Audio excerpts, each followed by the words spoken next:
নমস্কাৰ সকলোকে মোৰ এটাৰ পুনৰ নতুন ভিডিঅ'লৈ স্বাগতম জনালোঁ।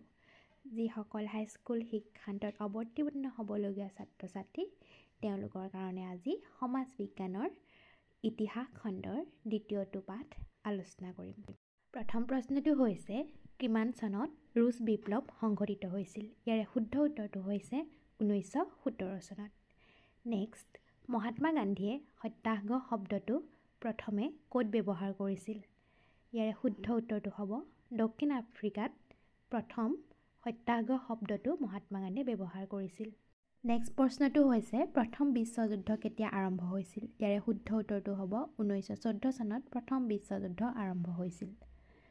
নেক্সট, ৰাওলাট আইন কেতিয়া প্ৰণয়ন কৰা হৈছিল? ইয়াৰে শুদ্ধ উত্তৰটো হৈছে 1919 চনত প্ৰণয়ন কৰা হৈছিল। নেক্সট প্ৰশ্নটো হৈছে কোনে ব্ৰিটিছ চৰকাৰে দিয়া নাইট উপাধি পৰিত্যাগ কৰিছিল? ইয়াৰে শুদ্ধ উত্তৰটো হৈছে ৰবীন্দ্ৰনাথ ঠাকুৰ। নেক্সট প্ৰশ্নটো হৈছে মহাত্মা গান্ধীয়ে দাণ্ডি যাত্ৰা কিমান চনত আৰম্ভ কৰিছিল? ইয়াৰে শুদ্ধ উত্তৰটো হৈছে 1930 চনৰ 12 মাৰ্চ। নেক্সট 7 নম্বৰ প্ৰশ্নটো হৈছে সীমান্ত গান্ধী নামে কাক জনা যায়? শুদ্ধ উত্তৰটো হৈছে খান আব্দুল গফৰ খান।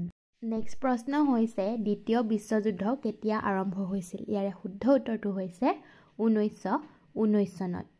নেক্সট, মোক তেজ দিয়া আৰু মই তোমালোকক স্বাধীনতা দিম এই কথাষাৰি কোনে কৈছিলে? ইয়াৰে শুদ্ধ উত্তৰটো হ'ব সুভাষ চন্দ্ৰ বসু।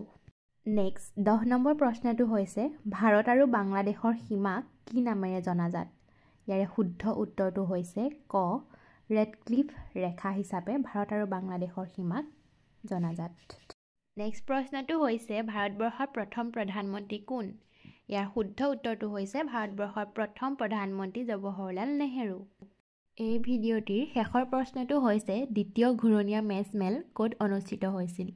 ইয়াৰে শুদ্ধ উত্তৰটো হৈছে দ্বিতীয় ঘূৰণীয়া মেজমেল লণ্ডনত অনুষ্ঠিত হৈছিল। এই ভিডিঅ'টিত মুঠ 12টা MCQ তোমালোকলৈ আগবঢ়ালোঁ। আশা কৰোঁ সকলোৱে ভাল পাবা আৰু একাগ্ৰতাৰে অধ্যয়ন কৰি আছা। সকলোলৈ পুনৰ শুভকামনা জনাই এই ভিডিঅ'টি আজিলৈ ইমানতে সামৰিছোঁ। ধন্যবাদ।